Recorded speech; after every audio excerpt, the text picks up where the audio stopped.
अच्छे और बुरे समय का संकेत हमारे ईश्वर समय समय पर हमें भेजते रहते हैं।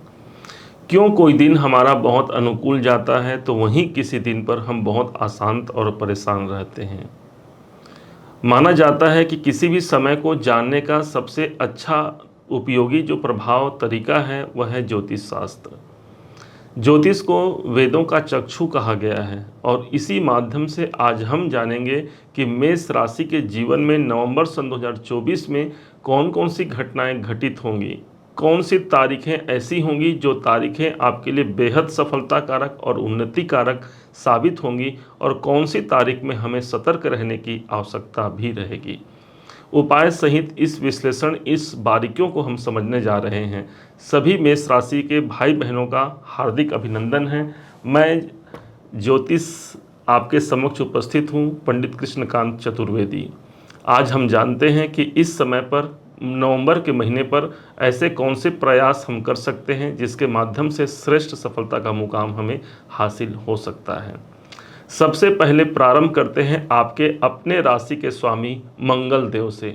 एक अग्नि तत्व की राशि है मेष राशि और इसी आधार पर सदैव संघर्षरत रहना और किसी भी परिस्थितियों से अपना समय अनुकूल बना लेना, यही है मेष राशि के जीवन से सबसे अधिक सीखने वाली बात। इस महीने मेष राशि के लिए जो मंगल राशि के स्वामी हैं ये चतुर्थ भाव पर रहेंगे। चतुर्थ भाव पर जाना अर्थात मंगल की एनर्जी का जाना। इस समय पर परिवार या पारिवारिक जनों से आपके नाते अच्छे रहेंगे। उनसे संबंधित इस समय पर परिवार और परिवार से संबंधित जो लोग हैं उनके संग आपके व्यवहार अनुकूल रहते हैं। कोई विशेष कार्य इस समय पर प्रस्तुत हो सकता है, विशेष तौर पर पारिवारिक जीवन में। परंतु एक बात ध्यान रखने की आवश्यकता भी रहेगी और वो है हमारे स्वास्थ्य की। माना जाता है जान है तो जहान है, और मंगल जब इस समय पर इस पूरे महीने नीच अवस्था पर रहेंगे तो स्वास्थ्य पर विशेष ध्यान देने की आवश्यकता भी रहेगी। यदि आप हनुमान जी के आराधक हैं, हनुमान जी की कृपा प्राप्त कर रहे हैं तो किसी प्रकार से भी डरने की आवश्यकता नहीं है। ये महीना आपके लिए एक विशेष अनुकूल परिस्थितियों को जन्म देता है। सबसे पहला जो तारीख निकल करके सामने आएगा वो तारीख होगा ठीक 6 नवंबर सन 2024। इस दिन धन के जो स्वामी हैं, जो हमारे आर्थिक प्रगति के जो स्वामी हैं वही हैं शुक्र। और शुक्र ठीक अभी अष्टम भाव पर चल रहे हैं। अष्टम भाव रुकावटों का होता है, अर्थात कोई धन से संबंधित यदि रुकावटों का सामना हम कर रहे हैं तो 6 नवंबर के बाद यही शुक्राचार्य जी महाराज एक घर आगे प्रविष्ट हो जाएंगे, जो कि भाग्य का स्थान है, अर्थात किस्मत की जागृति, किस्मत का साथ मिलना और आर्थिक प्रगति का एक सोर्स निकल करके सामने आना उपस्थित होगा। दूसरे तरफ से देवगुरु बृहस्पति स्वयं चल रहे हैं द्वितीय भाव पर। गुरु का द्वितीय भाव पर होना, और ऊपर से अभी ध्यान होगा आपको कि देवगुरु बृहस्पति वक्री अवस्था पर चल रहे हैं, जिसके प्रभाव से एक विशेष धन लाभ का योग सिर्फ अभी नहीं बल्कि 4 फरवरी सन 2025 तक भी प्रभावी रहेगा। इसके पश्चात दूसरा एक महत्वपूर्ण योग आता है ठीक 15 नवंबर को। 15 नवंबर को शनिदेव अपने वक्री अवस्था से मार्गी अवस्था पर आ जाएंगे, अर्थात डायरेक्ट गति से, सीधी गति से आगे चलेंगे। माना जाता है कि कोई ग्रह जब मार्गी अवस्था पर हो जाए तो वो अपना प्रतिफल 100% प्रदान करता है। इस हिसाब से जब वो आपके लाभ भाव पर है, कोई बड़े लाभ के अवसर प्राप्त हो सकते हैं। चूंकि ये आपके दशमेश हैं, इसलिए कैरियर के दृष्टिकोण से भी ठीक 15 नवंबर से लेकर के 29 मार्च 25 तक के का जो समय रहेगा वो कैरियर और अर्थ लाभ, धन लाभ के दृष्टिकोण से अनुकूल समय रहेगा। इस समय पर आपके कार्य क्षेत्र में प्रगति होती है। आप किसी कार्य से जुड़ करके उसमें प्रतिष्ठा और धन की प्राप्ति भी करा सकते हैं। इसके पश्चात जो अगला गोचर परिवर्तन होगा वो ठीक 17 तारीख को होगा। 17 तारीख को ग्रहों के शासक भगवान सूर्य नारायण अपने नीच राशि से निकल जाएंगे और इनका प्रवेश हो जाएगा अष्टम भाव पर। अब यहाँ पर नीचस्थ राशि से निकल करके अष्टम भाव पर जाने का शुभ परिणाम ये निकल के सामने आएगा कि यदि हम व्यापार या फिर कैरियर या फिर दाम्पत्य जीवन में कुछ परेशानियों की अनुभूति कर रहे हैं तो सूर्य भगवान अभी नीच के हैं। 17 नवंबर के बाद जब ये अपने सममित्र की राशि मंगल की राशि पर प्रवेश कर जाएंगे तो एक विशेष अनुभूति देखने को मिलेगा। परंतु हाँ, इस समय पर भी हमें ध्यान देने की आवश्यकता है, कहीं पैसे फंस सकते हैं, इसलिए किसी को भी धन देने से पहले अच्छे ढंग से जांच परख करके आप किसी को इस समय पर धन की प्रदानता कराएंगे या किसी को धन प्रदान कराएंगे। कौटुंबिक जीवन के लिए भी आपको सतर्क रहने की आवश्यकता रहेगी, क्योंकि शुक्र अष्टम भाव पर जाएंगे।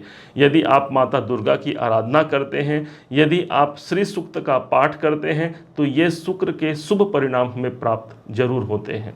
अगला गोचर परिवर्तन होता है, ठीक एक डेट आता है और वो है 26 नवंबर को। 26 नवंबर को ग्रहों के राजकुमार बुध एक ऐसे स्थान पर चले जाएंगे जो कि वक्री अवस्था पर चले जाएंगे और इनका प्रभाव 15 दिसंबर तक रहेगा। बुध को बौद्धिक स्थिति, हमारा व्यापार, हमारी वाणी मानी गई है और आपके मेष राशि के जीवन में ये तीसरे घर के स्वामी हैं, साथ ही साथ छठे भाव के स्वामी हैं और अष्टम भाव पर वक्री होंगे। अच्छा ही होगा। क्यों अच्छा होगा? यदि आप नौकरी से जुड़े हुए कोई वातावरण चाहते हैं, कोई नौकरी आपने किया है और फिर से उस पर कुछ पुनरावृत्ति का अवसर इस समय पर मिल सकता है। पुराना कोई डिसीजन आपने लिया है, उस डिसीजनों का परिणाम इस समय पर प्राप्त हो सकता है। अब समझते हैं कौन सी वो तारीखें होंगी जो तारीखें मेष राशि के लिए अत्यधिक महत्वपूर्ण होंगी और कौन सी वो तारीखें होंगी जो आपको सतर्कता से परिपूर्ण रखने की आवश्यकता होगी। हमने इन तारीखों का जो कैलकुलेशन निकाला है यह चंद्रमा के गोचर के आधार पर है और चंद्रमा पर पड़ने वाले ग्रहों की दृष्टि के आधार पर है, इसलिए इसको बड़े ध्यान से समझिएगा। इन जो शुभ तारीखें हैं इसमें कोई आवश्यक कार्य आप कर सकते हैं, कहीं एप्लीकेशन भरना, कोई फॉर्म भरना या किसी से नया डील करना आप इस तारीख को कर सकते हैं, यह आपका संग देगा। शुभ तारीखों में नवंबर 2024 में मेष राशि के लिए जो होगा 10 नवंबर, 11 नवंबर, 14, 15, 18 और 19 तारीख आपके लिए सफलता और शुभ समृद्धि कारक होगा।